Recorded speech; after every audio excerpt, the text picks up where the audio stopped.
you still believe in the UN? What's your message to countries recognizing Palestine? President Trump, why did you cancel the meeting with Chuck Schumer?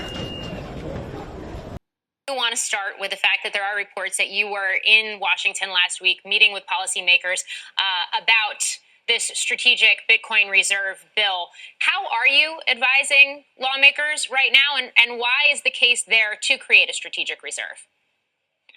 Well, I think Bitcoin's good for the nation, and the country would benefit. We did buy something like 78% of the entire United States for about $40 million over the past 100 years or so. So I think the United States ought to own a large part of cyberspace, and Bitcoin is the next frontier. Now is corporate adoption.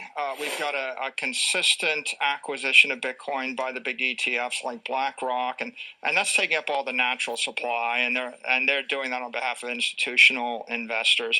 But these 180 companies that are capitalizing on Bitcoin are buying even more than the natural supply being created by the miners, and they're putting upward pressure on the price. And I think that as we work through the resistance of late and some macro headwinds, we'll actually see Bitcoin start to move up smartly again toward the end of the year. JP Morgan said gold is money, everything else is credit. This morning I said Bitcoin is money, everything else is credit. The success of gold is indicative of the demand of mainstream investors to have a bearer instrument that's a long-term store of value, that's not a currency derivative and doesn't have counterparty risk to a corporation. Gold fits that bill. Bitcoin fits that bill. Mr. President, do you think that NATO countries should shoot down Russian aircraft if they enter their airspace? Yes, I do.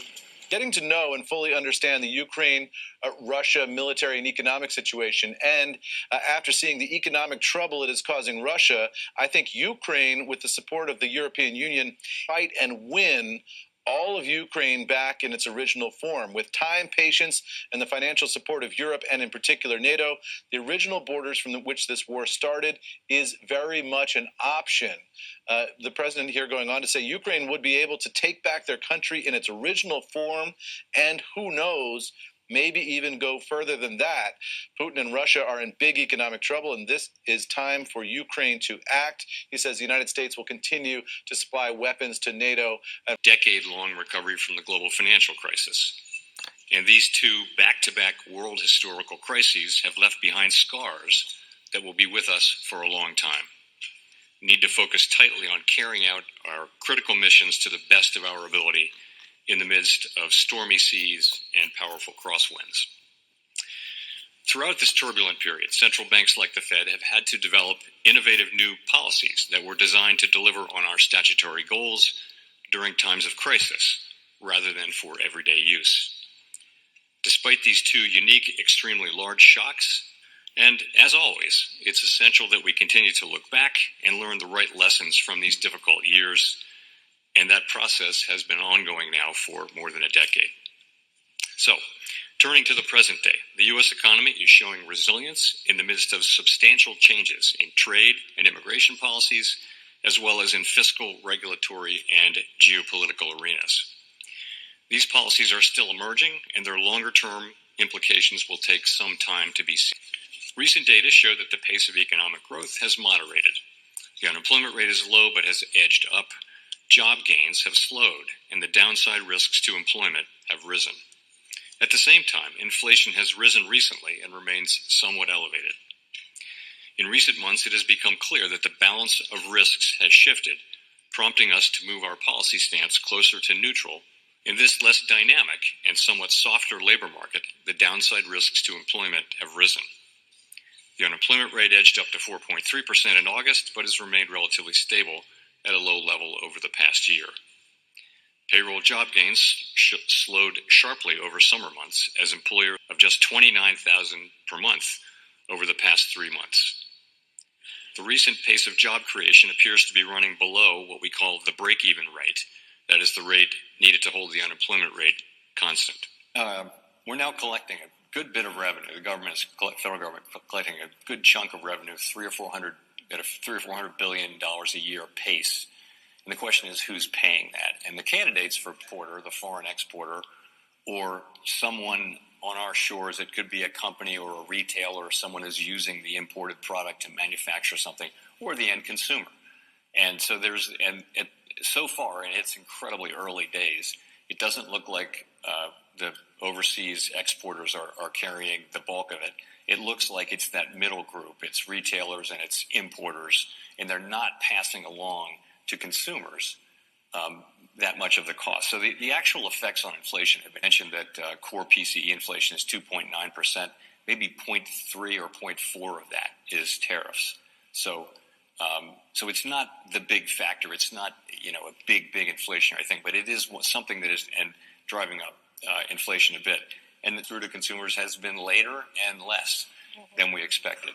How much of that will continue, I don't know. But the responsible thing from our standpoint was to watch and wait because, it's our job to make sure we don't make a mistake on inflation. Welcome to the Crypto Teacher. Don't forget to like and subscribe to the channel. And I come back with that video just to make you think. And make sure you join the Patrons. If you're not a part of the Patrons, make sure you're hitting the Cash App. Also, go like and follow the TikTok. More videos to come. And we have Trump again with the elevator scene. And guys, we know that comes from The Simpsons. And then he makes a shot at Biden when it comes to the teleprompter. Remember, guys, your life is an illusion. And TV is your reality. Now we have Michael Saylor on the Bitcoin Strategic Reserve. And we know he's going to keep pushing this narrative until we get moved over to this new digital economy. But we can clearly see the same old big banks coming in, taking over these digital assets and implementing the technology. And then he says gold is money and Bitcoin is money.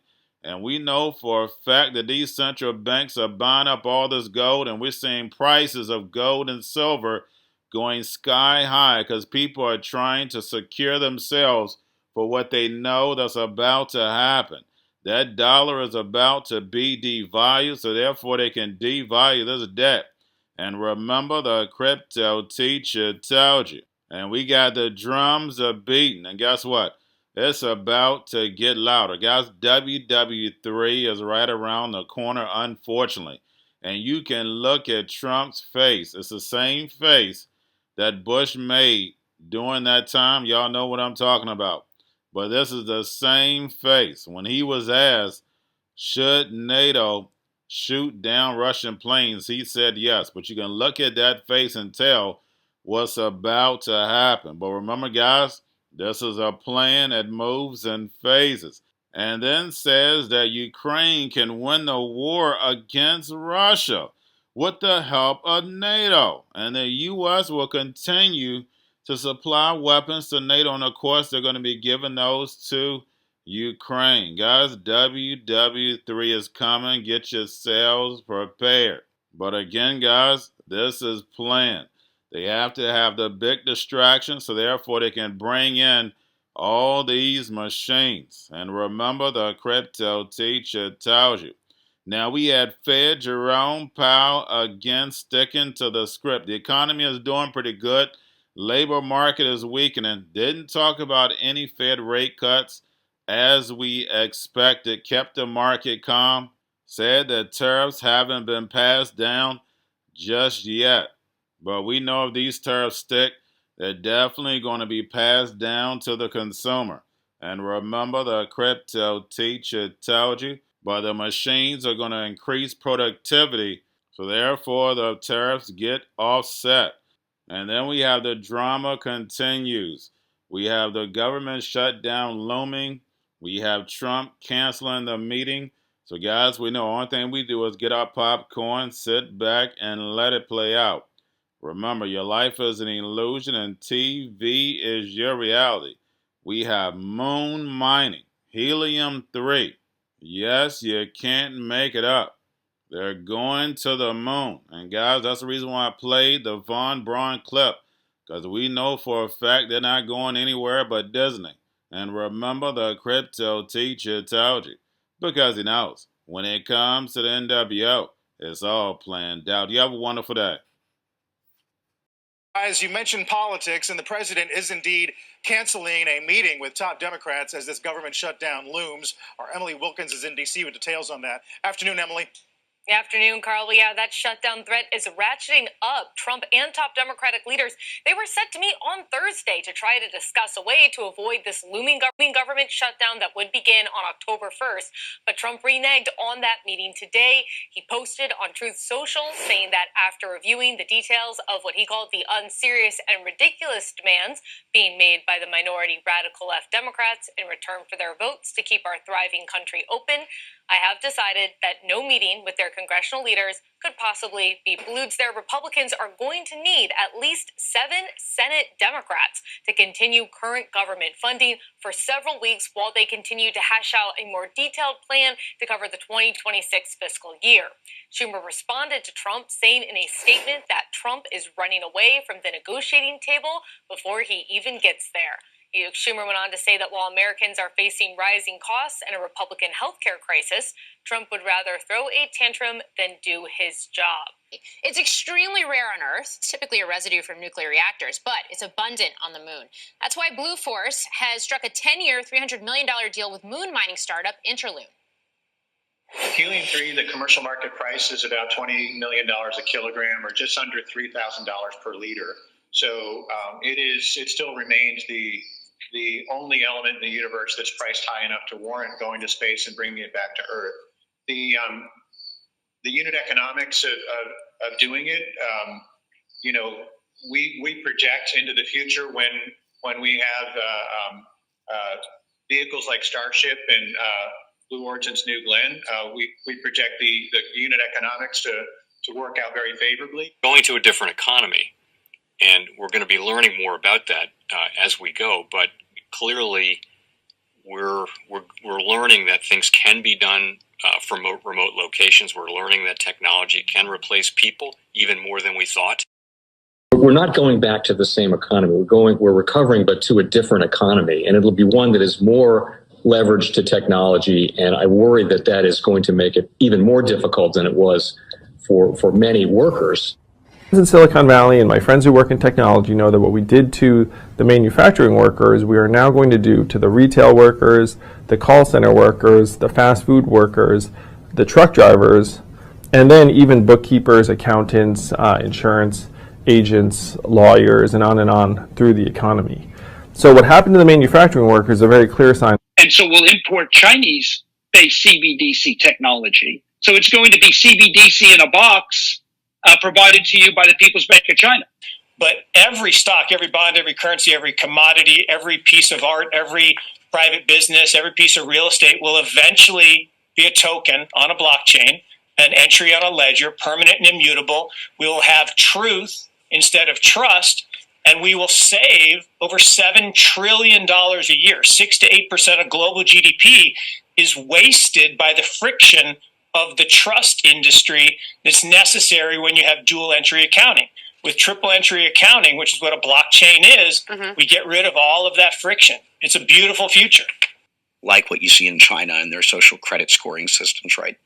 If we get identity wrong, it could be a tool to enslave humanity. And if we get it right, it could be a tool to liberate humanity. And as an American, I'm obviously rooting for the one that's on the side of freedom.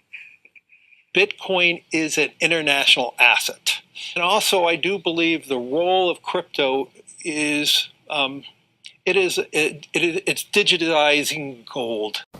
I actually believe this technology is going to be very important. Look at it. We have been part of a huge revolution in investing through ETFs. We believe that ETFs will be changing the whole way we invest. Many people still use it as a means, people are investing it for indexing. No, the majority of people who are putting money in in ETFs are active investors that are buying exposure. The entire bond market is being transformed as we talk right now. I believe the next generation for markets, the next generation for securities will be tokenization of securities. We will, and if we can have that distributed ledger that we know every beneficial owner, every beneficial seller, we all have our code of who's buying, who's selling, instantaneous settlement.